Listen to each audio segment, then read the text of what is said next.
Video disclaimer: This video is only for entertainment purpose, so please don't take seriously. Hello guys, मेरा नाम है मानव और आपका स्वागत है आपके अपने चैनल आरसी मैशअप में।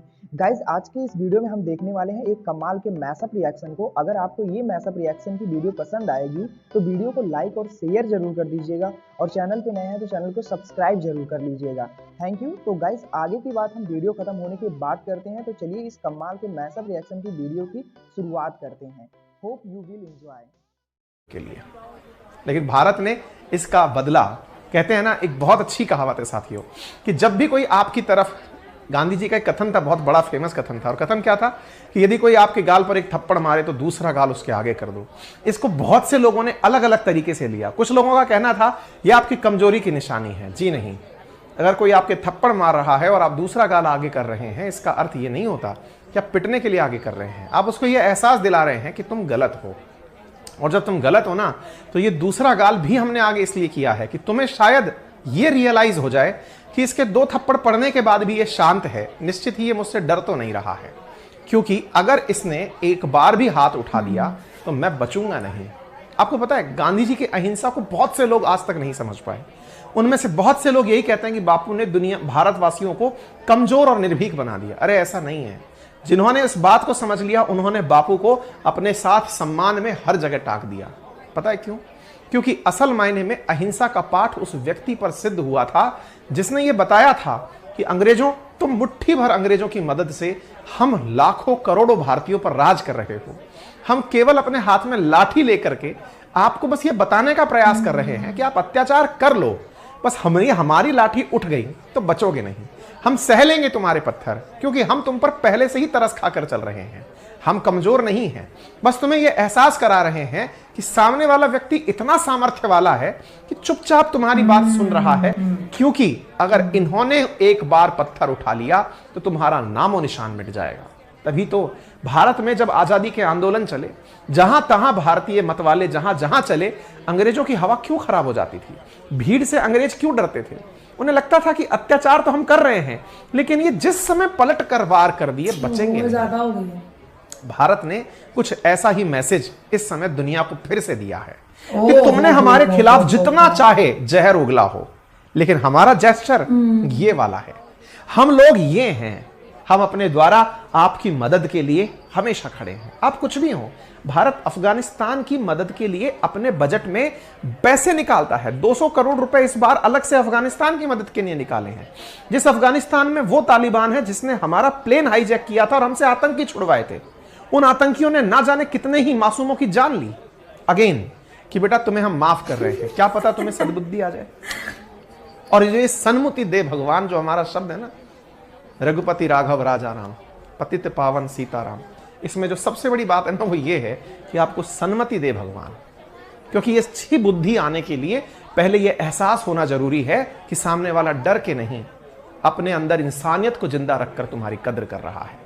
अगर इसका हाथ उठा तो बचोगे नहीं। अब ऐसी स्थिति को अगर आप यहां तस्वीरों में देखें तो आप फील करेंगे ये तस्वीरें अपने आप में बहुत कुछ बयान करती हैं। आज की ये पूरी की पूरी कहानी हर भारतीय को गर्वान्वित करती है। साथियों, ये तस्वीरें अधिकांश टाइम हमारे देश में क्या है ना, देश के अंदर ही देश को बहुत ज्यादा प्यार करने वाले लोग भी हैं, जो कई बार ये कहते हैं कि ओहो, ये शो ऑफ करने की क्या जरूरत है, क्या आज से पहले कभी ऐसा नहीं हुआ था। इस बार जो एनडीआरएफ की तारीफ हो रही है या देश की तारीफ हो रही है, ये कोई सेट एजेंडा नहीं है भाई। टर्की से वीडियो रिलीज हो रहे हैं कि देखिए इंडिया ने हमारे लिए क्या किया। वहां के लोकल लोग हमारे सम्मान में तालियां बजा रहे हैं।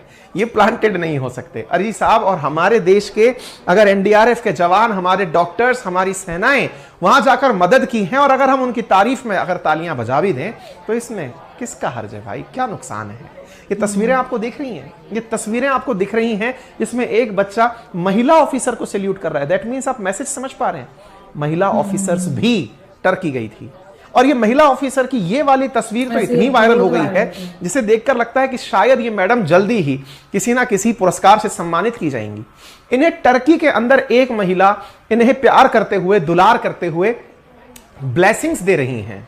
आपने ये माल तो जाते हुए देखा होगा, लेकिन आत्मीयता के भाव के साथ, अपने संस्कारों के प्रदर्शन के साथ भारत की फोर्सेस ने, एनडीआरएफ ने जिस प्रकार से टर्किश लोगों की मदद की है, उससे लोगों का हृदय परिवर्तन हुआ है। और इस हृदय परिवर्तन को आप यहां पर देख पाएंगे। आज के सेशन में हम उसी की चर्चा करेंगे।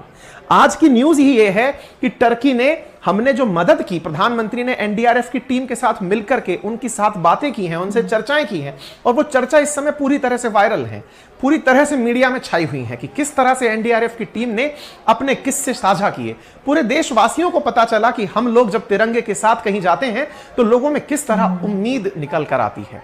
साथियों, एक बार फिर ऐसा हुआ है, दुनिया में सबसे पहले रिलीफ भेजने वाला टर्की को देश भारत बना, और इस भारत के पहुंचते ही तिरंगे को देखकर टर्किश लोगों के स्माइल था, चेहरे पर संतोष था कि भारत आ गया है, तिरंगा आ गया है। और अगर यह है तो हमारी बहुत राहत होगी। तभी तो हमारी फोर्सेस ने 3300 से अधिक लोगों का तो वहां इलाज किया है, ऑपरेशन किया है, जबरदस्त रेस्क्यूज किए हैं।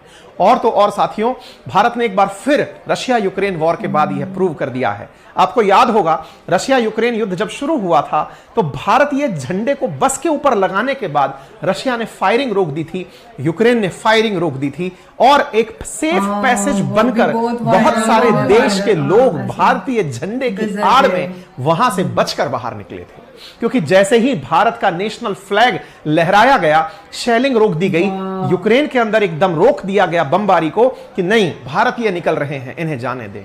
ये तिरंगे की ताकत है, ये वसुधैव कुटुंबकम है। आज फिर जब मैं इस बात को आपको बता रहा हूं तो गूज बम्स आ रहे हैं, अंदर से दिल इतना प्रफुल्लित हो रहा है कि एक तरह से भाव विभोर होकर के आज हम इस चर्चा को आपके साथ कर रहे हैं।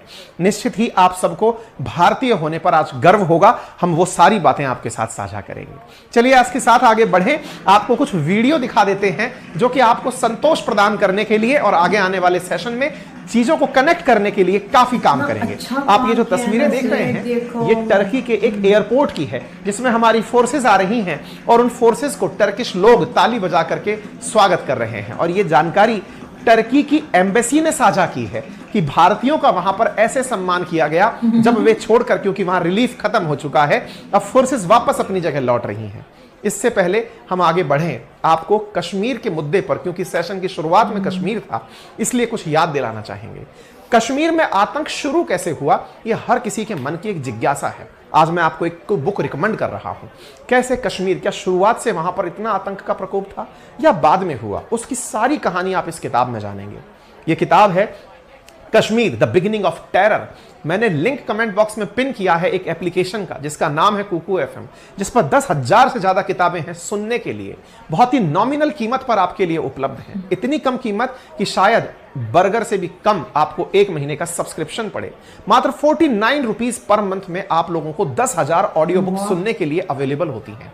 फीचर्स के रूप में आप उनके नोट्स बना सकते हैं, टाइमर लगा सकते हैं, स्लीप मोड यूज कर सकते हैं।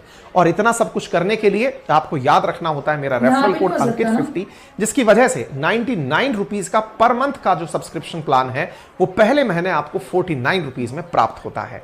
तो लिंक पर दिए गए लिंक पर क्लिक करके आप अपने लिए बुक कर सकते हैं। आगे बढ़ते हैं साथियों, ये तस्वीर आपके सामने है। इस तस्वीर को देखें और इस जगह को महसूस करें कि यहां क्या हुआ था। ये वीडियो हमने इंटेंशनली म्यूट किया हुआ है क्योंकि इसमें बैकग्राउंड में म्यूजिक भी चल रहा है। संभव है उस वजह से कॉपीराइट का कोई इशू हो जाए, हमने वीडियो उठा करके ही कॉपीराइट के साथ वो कर दिया है। आप इधर देखें, आप लोगों को यहां शायद ताली बजाते हुए देख रहे हो।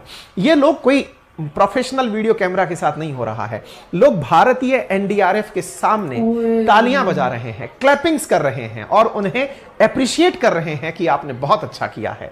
भारतीय जब सेनाएं चल रही हैं, एनडीआरएफ की टीम जब यहां से बाहर आ रही है, तो भी जहां तहां खड़े हुए लोग इनके सम्मान में कि आपने 13 दिन में आकर के जो तुर्की के अंदर मानवता का प्रदर्शन किया है, निश्चित ही आप काबिले तारीफ हैं। लोग इनके सम्मान में तरह तरह से फब्दियां कस रहे हैं, स्टेटस मैसेज लगा रहे हैं। इतना ही नहीं, भारतीय सेना के जवानों से टी शर्ट्स के ऊपर सिग्नेचर ले रहे हैं। यह अपने आप में आप सभी को गौरवान्वित, प्रफुल्लित करने का पल है। साथियों, द्वेष इस दुनिया में कितना भी बढ़ जाए, लेकिन जब इंसानियत की बारी आती है ना, तो वो सारी हदें पार कर जाती है। और भारत ने मानवता और इंसानियत का जो यहाँ प्रदर्शन किया है, उसने सभी को ये बता दिया है कि भारत संस्कारों में क्यों वसुधैव कुटुंबकम कहता है। आज G20 की टैगलाइन वसुधैव कुटुंबकम बनाई है, इसके पीछे का सबसे बड़ा कारण शायद यही है। तभी तो प्रधानमंत्री ने अपने मैसेज में कहा है कि देश कोई भी हो, अगर बात मानवता की है तो मानवीय संवेदना की है तो भारत मानव हित सर्वोपरि रखता है। यहां तक कि हमारे बेजुबान दोस्तों, साथियों, हमारे डॉग स्क्वाड यहां गए थे। आप जब तस्वीरें देखेंगे तो डॉग स्क्वाड को लोग दुलार कर रहे हैं, प्यार कर रहे हैं। डॉग स्क्वाड के सदस्यों ने भी अद्भुत क्षमता का प्रदर्शन किया है। आप सभी पर देश को बहुत गर्व है और निश्चित ही साथियों, ये गौरव के क्षण हैं कि जब हमारे डॉग स्क्वाड ने भी जीवित लोगों को मलबे में तलाश कर बताया है कि यहां पर कोई जीवित है, इसे बचाया जाए, इसे रेस्क्यू किया जाए। तभी तो सुर्खी बनती है कि added Turkey as it one earth one family. प्रधानमंत्री मोदी के द्वारा अपनी इस पूरी टीम को हौसला दिया गया। के जो जहाज थे वो भारत से सामान जा रहा था। टर्की एम्बेसी में जो भारतीयों ने डोनेशंस दी थी उसकी पिक्चर्स सोशल मीडिया पे जिस तरह से वायरल हो रही है। तो टर्की में ये जो अर्थक्वेक आया, इसने इतना तो बता दिया ना कि जो टर्की सोच रहा था इंडिया के अबाउट कश्मीर के मुद्दे पे, वो उनकी सोच बिल्कुल गलत थी। भारत ने तो कभी ऐसा सोचा ही नहीं है। जब वो दूसरी दुनिया के लिए इतना हेल्पफुल है तो सोचे वो कश्मीर के लिए कितना पॉजिटिव है।